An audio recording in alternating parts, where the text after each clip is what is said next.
कर। अब हमारे ऑपोजिशन के दोस्त काला सांप की बात कर रहे हैं, दांत और जहर की बात कर रहे हैं। उनका नुक्ते नजर में इस आईनी तरमीम में ऐसे कोई शिक थे जो उनकी इनपुट के बाद हटाए गए। इनकी बिल्कुल अपना हक है, अपना राय है और कामयाब हुआ अपने मकसद में। मेरी नजर में इस पार्लियामान के लिए, इस आईन के लिए, इस जमहूरियत के लिए जो काला सांप, जो दांत रखने वाला जहर वाला काला सांप जो इस पूरा पार्लियामान के इर्द गिर्द घूम रहा है, इस पार्लियामान पे हमला करते आ रहा है, इस पार्लियामान के अफेयर्स में मुदाखलत करते आ रहा है, जिसने एक नहीं, मैं गिन नहीं सकता हूं कि कितने वज़ीर आज़म को फारिग करवाया, वो काला सांप हमारा इफ्तिखार चौधरी वाला अदालत है।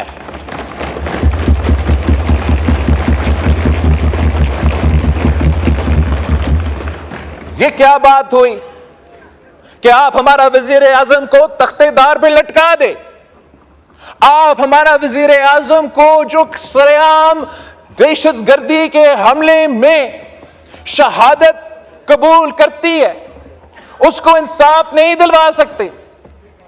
आप उसके बाद जो वज़ीर आज़म मुंतखब होते हैं, आप कहते हैं एक खत ना लिखने पे उसको फारिग कर देते हैं। उसके बाद दूसरा वज़ीर आज़म को कहते हैं कि आपने अपना बेटा से 10,000 दरम नहीं लिया, आपका 2 दहाई अक्सरियत है, मगर हम 5 जज साहब एक कलम के जरिए आपको फारिग करते हैं।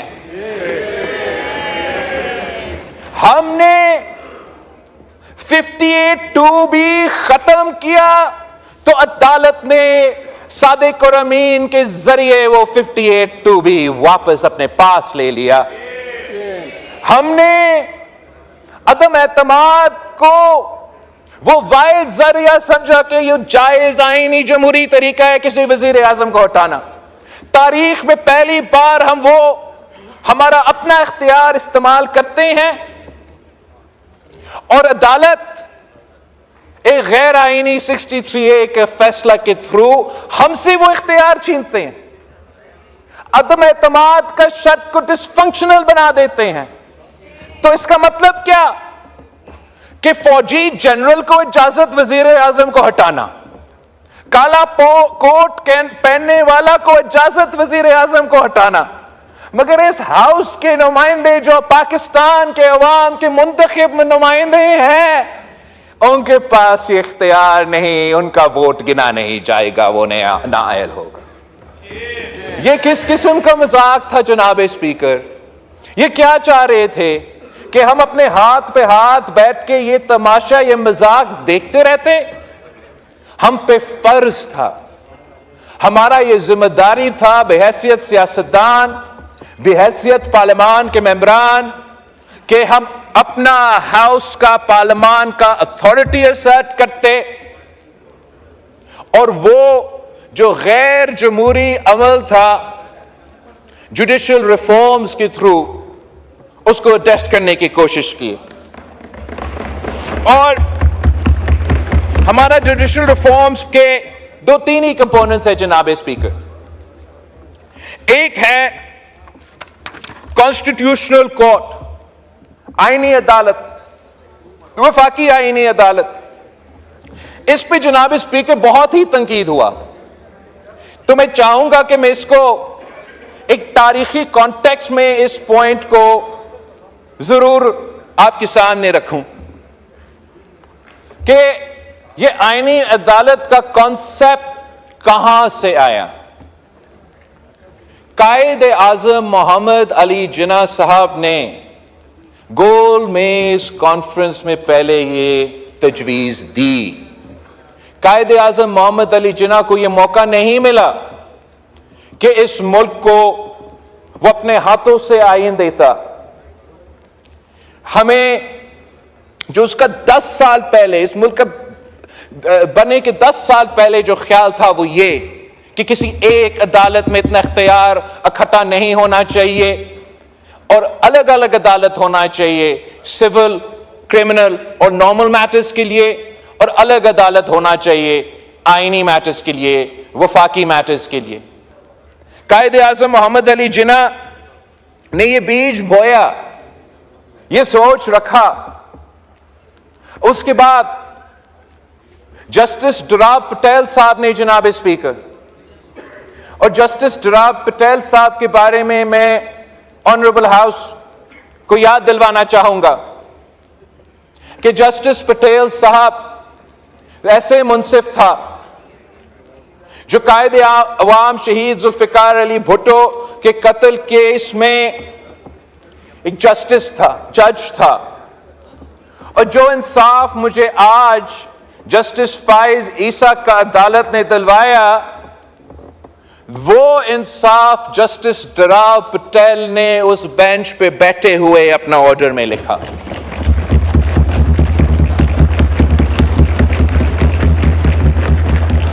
और जस्टिस डुराब पटेल को, जनाब स्पीकर, पाकिस्तान का चीफ जस्टिस बनना था। उसके दरमियान में जनरल जिया उल हक का पीसीओ था। अगर जस्टिस डुराब पटेल का अपना कुर्सी का फिक्र होता, अगर जस्टिस डुराब पटेल के लिए अपना कुर्सी या चीफ जस्टिस सिर्फ अहमियत रखता, तो वो पीसीओ का ओथ लेता और इस मुल्क का चीफ जस्टिस बनता। मगर जनाब स्पीकर, ये इफ्तिखार चौधरी की तरह पीसीओ जज नहीं था। जस्टिस डुराब पटेल ने इस्तीफा दिया चीफ जस्टिसशिप को लात मार के, मगर ये पीसीओ ओथ नहीं लिया और आमरीत को कबूल नहीं किया। ये होता है असल, ये असल रोल है हमारा अदालत का, हमारा मुंसिफ का। और वही जस्टिस डुराब पटेल ने फिर इसके बाद एचआरसीपी का बुनियाद रखा। उसका बुनियाद रखते हुए जस्टिस पटेल साहब ने अपना एक्सपीरियंस से जो सीखा, उसके नतीजे में यह तजवीज दी कि पाकिस्तान में एक आईनी अदालत होना चाहिए जहां तमाम सूबों का बराबरी की नुमाइंदगी हो।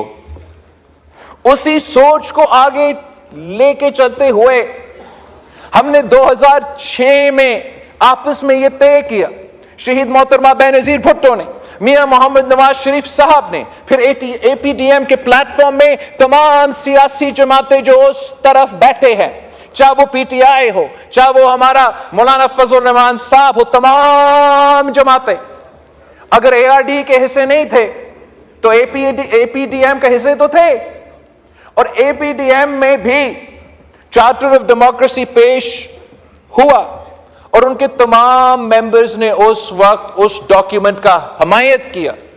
मतलब 2006 में हम दोनों में ने और पाकिस्तान के तमाम जमहूरी सियासी जमातों ने भी आईनी अदालत के हक में फैसला दिया। कहानी वहां भी रुकता नहीं सही। उसके बाद भी 2008 से लेकर 13 तक हमने तमाम कोशिश की। जो 19वीं तरमीम की कहानी है वो तारीख का हिस्सा है। हम सब जानते हैं कि ये जो अदालत हमारे साथ बैठा है वो काला सांप बन के हमारा 18वीं तरमीम की इर्द गिर्द घूम रहे थे। वो धमकी दी कि आपकी पूरी की पूरी 18वीं तरमीम, जो 2 दहाई ने इस हाउस की कुल तादाद की हमायत हासिल थी, जिस पे तमाम सियासी जमातों ने इत्तेफाक किया, जिसके लिए मेरी जमात ने 30 साल सियासी जदोजहद लड़ी, शहीद मोहतरमा बेनजीर भुट्टो ने शहादत कबूल की, इसलिए कि हमने कहा कि जुडिशल रिफॉर्म्स होना चाहिए। जमहूरियत का champion chief justice Iftikhar Chaudhry ने कहा कि मैं आपका पूरा 18वीं तरमीम को बाहर फेंक दूंगा, और इनके ब्लैकमेल में आके इस हाउस ने 19वीं तरमीम पास कर दी और जुडिशल रिफॉर्म्स का रास्ता तब रुक किया। 2013 में पाकिस्तान पीपल्स पार्टी के मंशूर में आईनी अदालत बनाने का वादा। 2022 में लाहौर में आसमा जहांगीर कॉन्फ्रेंस हुआ, जिसका ओपनिंग और क्लोजिंग एक मैंने किया, एक जस्टिस फायज ईसा साहब ने किया।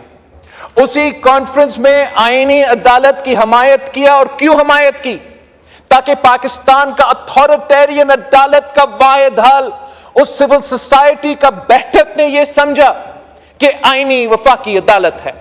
और अगर उन्होंने उस कॉन्फ्रेंस में कहा, रज़ा रब्बानी साहब ने कहा कि अगर आईनी अदालत नहीं तो कम से कम हमें आईनी बेंच दे दे। 2023 अगस्त जनाब स्पीकर, सिविल सोसाइटी का कॉन्फ्रेंस होता है।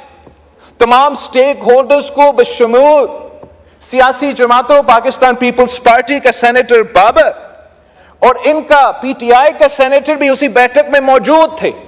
वो डॉक्यूमेंट आज भी चार्टर ऑफ डेमोक्रेसी 2.0 का नाम पे मौजूद है।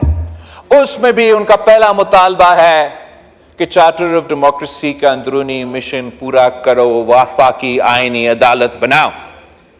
2024 में मेरे पीपल्स पार्टी का मंशूर का हिस्सा है। अब मैं पूछता हूं कि यह नई बात है जनाब स्पीकर, हमने जल्दबाजी की, हमें अभी यह पॉइंट याद आया? नहीं जनाब स्पीकर, यह जद्दोजहद, ये सोच कायदे आजम मोहम्मद अली जिन्ना से लेके आज तक ये डिबेट रहा है। इंशाअल्लाह ताला हम वो मिशन पूरा करने जा रहे हैं। ये पाकिस्तान की अदालत में हम वो डेवोल्यूशन, वो डिवीजन ऑफ पावर कर रहे हैं, जिससे ना सिर्फ पाकिस्तान की आम आदमी को फौरी और जल्दी इंसाफ मिलेगा, मगर जनाब स्पीकर, सियासत, politics is the art of the possible. सियासत में जिद नहीं हो सकता। अगर हम अपने जिद पे कायम रहेंगे तो कामयाबी मुश्किल होगा। तो जब आईनी अदालत पे इतना तंकीद हुआ तो पाकिस्तान पीपल्स पार्टी ने हमारे दोस्त जो अपोजिशन में बैठे हैं, मौलाना फजल रहमान साहब का मुतालबा, पीटीआई का मुतालबा मानते हुए आईनी अदालत को छोड़ दिए और हम आईनी बेंच बनाने जा रहे हैं। जनाब स्पीकर, जैसे विलियम शेक्सपियर ने कहा कि a rose by any other name is still a rose। तो चाहे वो आईनी अदालत हो या आईनी बेंच हो, पाकिस्तान के अवाम का काम होने जा रहे हैं। इससे बड़ा काम मैं समझता हूं जनाब स्पीकर वो ये कि हम अपना वफाकी अदालत को बराबरी का नुमाइंदगी दे रहे हैं तमाम सूबे को, और ये बहुत बड़ा अचीवमेंट है। हमने जब 1973 की आइन बनाया तो तब हमने चारों सूबों कायम की। चारों सूबों कायम करते हुए हमने नेशनल असेंबली के साथ साथ सेनेट ऑफ पाकिस्तान बनाया, जो कि हमारा वफाक का नुमाइंदगी करता है और बराबरी की बुनियाद पे करता है। मगर हमने